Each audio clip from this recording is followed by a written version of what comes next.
But first, keeping your child safe in school if violence happens. Good evening. I'm Matthew LeBlanc. Amanda Kenny will join you tonight at 10.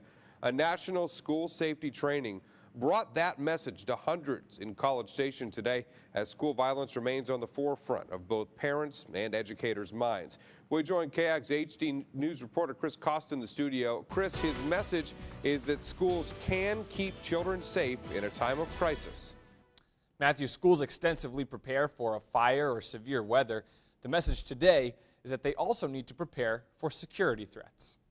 Easy it is to throw these guys off their stride. Every parent wants their child to be safe at school.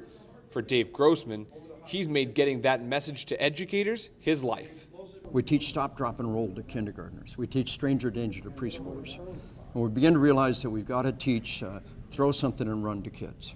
According to Grossman, school violence is a much higher killer of children than any other type of emergency combined.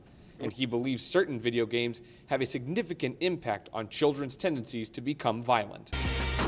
We make them self-aware of what the games are doing to them. The violent visual imagery is having a tremendous impact on kids, and the video games far and away the worst of it.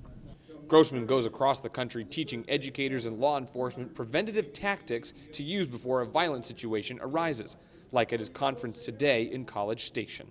I feel like it's better to have a general idea of what's going to happen before the incident occurs. One thing that Grossman suggests is creating a single point of entry. By keeping all other exterior doors locked, it can delay any threat to security. If something happens, I want to know for me and my students that I have thought about ahead of time of what I'm going to do. We're negligent if we don't prepare for the possibility of violence. We can save those lives. And now, local educators and law enforcement have this knowledge and can put it into practice in our local classrooms. Now here's something else interesting that I picked up from today's conference. Grossman showed brain scans of children when they're playing those violent video games and when they're not. And when the children are playing those games, the sensors in the brain that cause us to be violent were extremely high. Matthew?